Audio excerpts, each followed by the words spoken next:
महाराष्ट्र के राज्यपाल भगत सिंह कोश्यारी के इस्तीफे पर हंगामा। महाराष्ट्र से लेकर उत्तराखंड तक सियासी बयानों की बयान। हरीश रावत बोले, कोश्यारी के इस्तीफे के पीछे केंद्र का था दबाव। कोश्यारी का इस्तीफा उत्तराखंड के गले में खराश जैसा फैसला। महाराष्ट्र, जहां पिछले साल इतनी राजनीतिक उथल पुथल हुई थी कि पूरे देश का ध्यान इस राज्य की तरफ चला गया था, और अब एक बार फिर महाराष्ट्र में राजनीतिक हलचल हुई है जिसकी कंपन उत्तराखंड तक महसूस हुई और उत्तराखंड में दिग्गज नेताओं की तरफ से बयान आना शुरू हो गया।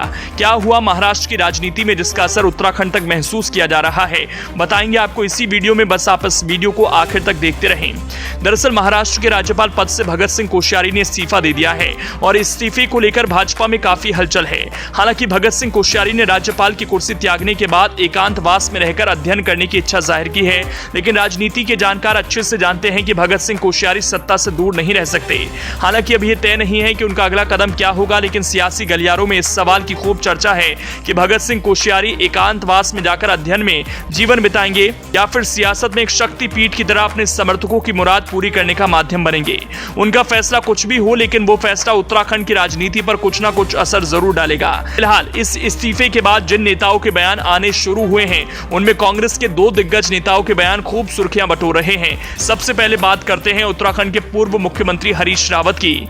मीडिया से बात करते हुए पूर्व मुख्यमंत्री हरीश रावत ने कहा कि खुशी होती है जब हमारे लोग कुछ बनते हैं। जब रमेश पोखरियाल निशंक जी शिक्षा मंत्री बने तो हमें बड़ा अच्छा लगा। जब इन्होंने नई शिक्षा नीति कही, हम आलोचक थे उसके, लेकिन उसके बावजूद भी हम जरा थोड़ा सा सबड्यूड रहे।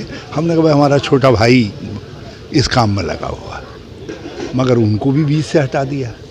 अब बीच में भगतदा को भी हटा दिया। तो ये ज़रा भाजपा की जो केंद्रीय नेतृत्व है उसकी ये नीति मेरी समझ में नहीं आई कि क्यों हमारे दो महत्वपूर्ण नेताओं को बीच से हटाया।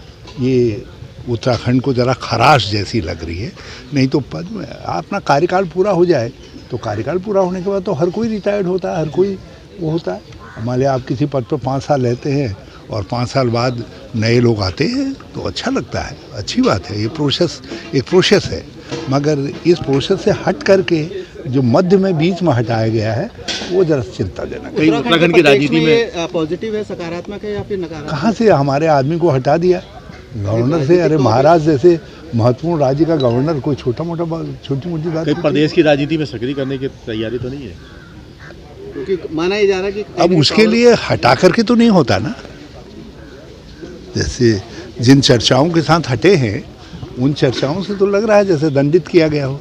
तो हमें तो भाई हमारे बड़े भाई को यदि कुछ कष्ट पहुंचा तो उसकी तकलीफ तो होगी ना। ये तो था कांग्रेस के दिग्गज नेता हरीश रावत का बयान। अब आपको बताते हैं कि पूर्व बीजेपी नेता और मंत्री रहे हरक सिंह रावत का भगत सिंह कोश्यारी के इस्तीफे पर क्या कहना है, जो खुद इस समय में कांग्रेस में शामिल हो चुके हैं।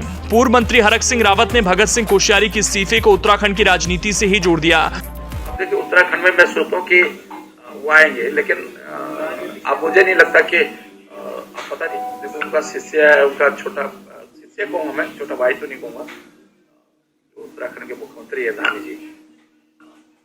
हमें तो सहजता है, हमें तो कोई दिक्कत नहीं है, क्योंकि हम तो व्यक्तिगत रूप से मिलते जुलते रहेंगे उनसे। लेकिन अब धामी जी को कितना अच्छा लगेगा, कितना खराब लगेगा, ये तो समय बताएगा। कोश्यारी अगर उत्तराखंड की राजनीति में लौटते हैं तो वर्तमान मुख्यमंत्री पुष्कर सिंह धामी की राजनीति प्रभावित होगी।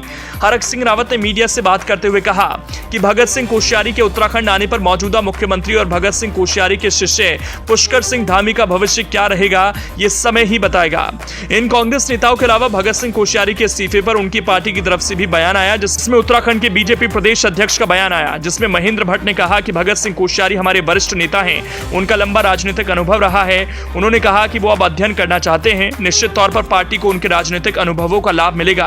लोकसभा और निकाय चुनावों में पार्टी उनका भी मार्गदर्शन प्राप्त करेगी। वैसे ये तो वक्त ही बताएगा कि भगत सिंह कोश्यारी अगर उत्तराखंड की राजनीति में वापसी करते हैं तो पार्टी उनका मार्गदर्शन लेगी या मौजूदा नेताओं में असुरक्षा की भावना आएगी। आपको हमारी खबर कैसी लगी हमें कमेंट कर जरूर बताएं। साथ ही उत्तराखंड से जुड़ी दूसरी खबरों के लिए हमारे चैनल को भी सब्सक्राइब कर लें। शुक्रिया।